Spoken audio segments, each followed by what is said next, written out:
नमस्कार मेरे राजस्थान प्रदेश के जीवड़ो खंबागणी, कैसे हो आप? कैसी है आपकी हाल चाल?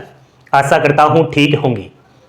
साथियों, राजस्थान प्रदेश में फिर से राजस्थान पुलिस कांस्टेबल भर्ती का आगाज हो चुका है, लेकिन अभी भी बहुत सारे युवक और युवतियां ऐसे हैं इस राजस्थान प्रदेश में जिसको इस भर्ती के बारे में कंप्लीट जानकारी नहीं है।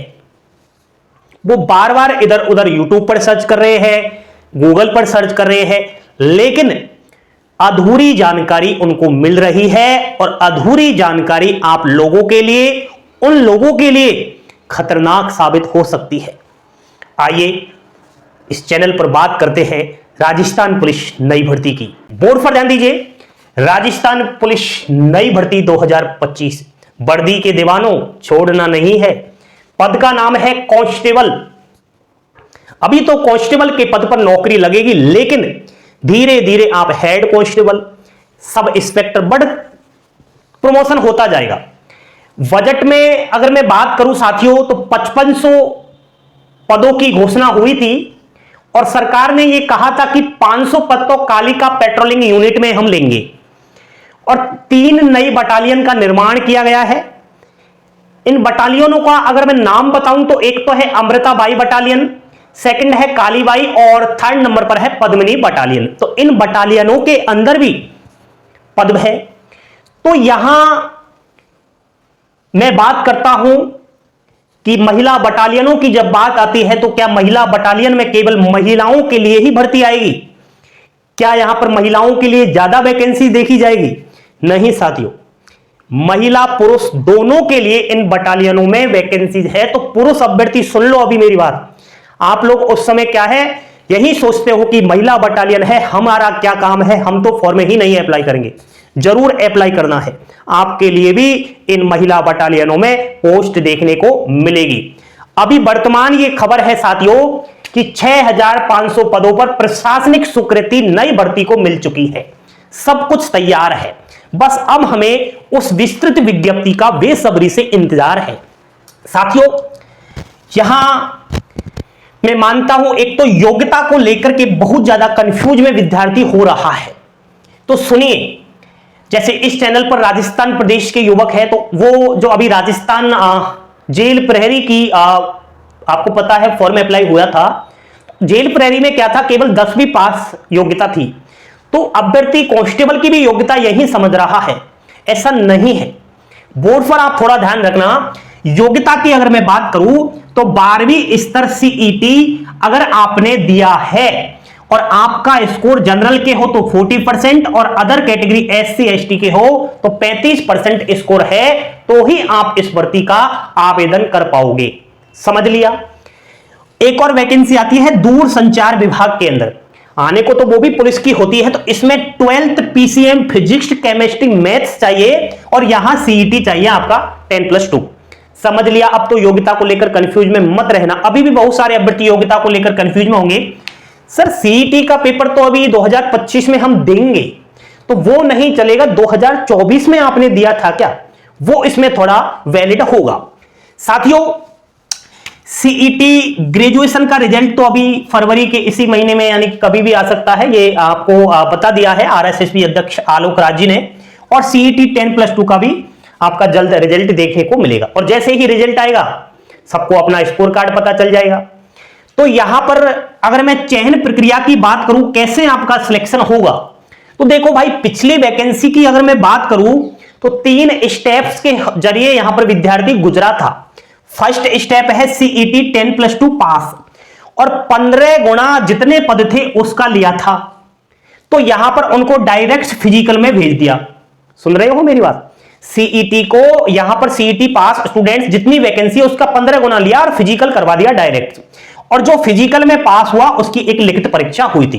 पिछली वैकेंसी का तो यह हाल था। अब यहां पर अलग मामला हो गया है। क्या सुनिए, अब यह है कि सीईटी 10+2 यहां पर 15 गुना का कोई लफड़ा नहीं रहा। अब सीईटी 10+2 2024 वाली में पास अभ्यर्थी 40% और 35 स्कोर है तो आप आगे स्टेप पर जाओगे। अब सर आगे का स्टेप क्या है, फिजिकल होगा या लिखित परीक्षा होगी? तो देखो भाई, यहां पर अभी इन्होंने 40%, 35% दे दिया। मान लिया जाए 7 लाख विद्यार्थी ने सीईटी 35% या फिर 14% स्कोर बना दिया, तो क्या इतने बच्चों का पहले फिजिकल लेना कठिन नहीं रहेगा? मेरे ख्याल से तो बड़ा कठिन रहेगा कि इतने बच्चों का फिजिकल असंभव है। हो सकता है ये लोग अब की बार रिटन एग्जाम्स पहले ले और फिजिकल बाद में ले, लेकिन हां ऐसे आधिकारिक कोई पुष्टि, विभागीय कोई पुष्टि नहीं हुई है। ये अपना मेरा खुद का मकसद, खुद का मैंने रिव्यू आपको बताया है। ठीक है, चयन प्रक्रिया समझ ली होगी आपने। थोड़ा आप फिजिकल के बारे में भी सुन लो।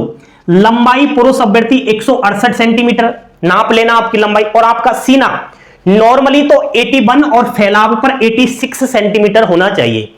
यहां पर महिला अभ्यर्थी सुनो, आपकी लंबाई 152 सेंटीमीटर, और महिलाओं का चेस्ट नहीं नापा जाता, महिलाओं का वजन मापा जाता है। यहां पर 47.5 किलो की महिला होना अति आवश्यक है। दौड़ पुरुष अभ्यर्थियों को 5 किलोमीटर की लगानी है 25 मिनट के अंदर, महिलाओं को 5 किलोमीटर की दौड़ 35 मिनट के अंदर। यह आपका इसमें फिजिकल रहेगा और कुछ भी नहीं है। एक और बात, आयु सीमा को लेकर भी बहुत सारे कंफ्यूज में रहने वाले हैं। तो यहां पर अगर आप लोग अनरिजर्व कैटेगरी से बिलोंग कर रहे हो या ईडब्ल्यूएस कैटेगरी से हो, तो आपकी उम्र 18 से 24 वर्ष के बीच होना जरूरी है।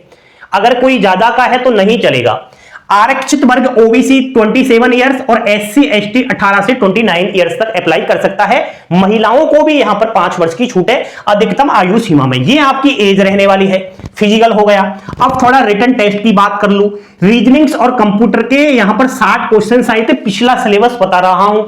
नेक्स्ट यहां पर देखो भाई, इंडिया जीके हुआ, जनरल साइंस हुआ, करंट अफेयर्स हुआ, महिला बाल अपराध हुआ, 45 क्वेश्चन इसके थे, जो पार्ट बी इसे हम कहते हैं। तो ये पार्ट बी बड़ा खतरनाक होता है। पार्ट सी में केवल राजस्थान जीके पूछा गया, 45 क्वेश्चन, टोटल 150 क्वेश्चन आए, 150 अंक के आए, 1/4 नेगेटिव यानी 0.25 नेगेटिव मार्किंग रही थी। एक और बात सुनिएगा साथियों, अगर आपने एनसीसी वगैरह का कोई सर्टिफिकेट ले रखा है तो सुनो, यहां पर आपको एक्स्ट्रा मार्क्स मिल सकता है। जैसे कि एनसीसी ए सर्टिफिकेट वालों को 6 अंक, बी को 8 और सी को 10 अंक मिलेगा। अगर आपने पहले होमगार्ड की नौकरी की है तो 3 साल अगर नौकरी की है तो 10 अंक, 2 साल वालों को 8 अंक और 1 साल वाले को 6 अंक मिलेगा। अन्य कोई भी डिग्री डिप्लोमा है, जैसे सरदार पटेल यूनिवर्सिटी से आपने डिग्री डिप्लोमा लिया है, तो आपको 10 अंक एक्स्ट्रा मिलेगा। अब ये 10 अंक कब मिलेगा भाई? फिजिकल में मिलेगा या रिटन टेस्ट में मिलेगा? सुनिए, ये आपको फाइनल मेरिट में काम आएगा, ना फिजिकल में काम आएगा ना रिटन टेस्ट में काम आएगा। जब फाइनली अंतिम मेरिट लिस्ट आपकी निकलेगी उसमें आपका ये काम आएगा। तो ये बहुत होता है, ये अच्छों को पछाड़ देता है। 10 अंक कितने होते हैं आप भी अनुमान लगा सकते हो। तो अभी भी आप स्कूली दौर से गुजर रहे हो, आपके परिवार में कोई भी आपका छोटा बड़ा भाई बहन स्कूली कॉलेज दौर से गुजर रहा है, तो उनसे यही कहना कि भविष्य के प्रति चिंतित हो तो या तो एनसीसी या होमगार्ड वगैरह ये आप ले लो। होमगार्ड की नौकरी भी ठीक है, एनसीसी कॉलेज में भी हो सकता है, स्कूली टाइम में भी हो सकता है, तो एनसीसी यहां काम आएगी। डिग्री डिप्लोमा अच्छी यूनिवर्सिटी से करे वो काम आएगा। फर्जी पैसे से डिग्री डिप्लोमा ना खरीदे साथियों। तो ये आपके लिए है, एंड आप अपने से छोटे का भविष्य बनाओगे। हम आपको बता रहे हैं, आप उनको बताएंगे, ठीक है? जरूर ये चीज बताइएगा। राजस्थान पुलिस में एक्स्ट्रा मार्क्स इन लोगों को मिलते हैं। तो ये हुई राजस्थान पुलिस नई भर्ती की बात। तो आज मुझे खुशी हुई कि मेरे उन राजस्थान प्रदेश के जीवड़े जो अब नए नए मार्केट में आए हैं, टकाटक 18 वर्ष उनकी उम्र हो चुकी है, कच्चे हैं अभी, तो उनके लिए राजस्थान पुलिस में इतनी शानदार अपॉर्चुनिटी है, इतना गोल्डन चांस है, तो आप लोग जरूर भरिएगा। पहले ये वैसे ही घोषणा हो रही थी, अब तो फाइनली एक शॉर्ट नोटिफिकेशन भी आ चुका है जिसको बोर्ड पर मैं आपको बता रहा हूं, और प्रशासनिक स्वीकृति 6500 पदों पर मिल चुकी है। वैसे हम लोग 9000 पदों का अनुमान लगा रहे थे, कोई बात नहीं, ये पद बहुत होते हैं क्योंकि भीड़ नहीं है, इतनी भीड़ बहुत कम है। हर किसी ने सीईटी 10+2 नहीं दिया, और दिया है तो 14 या 35 अंक लाना बड़ा ही टेढ़ा उनके लिए हो गया है। ठीक है साथियों, तो अच्छा लगा आपको, जरूर इस वीडियो को शेयर करना, टेलीग्राम चैनल को ज्वाइन करें, एंड तमाम पल पल की अपडेट पाने के लिए आज ही हमारे चैनल को सब्सक्राइब कर लेवे। तो थैंक यू, धन्यवाद। जय हिंद, जय भारत और जय जय राजस्थान।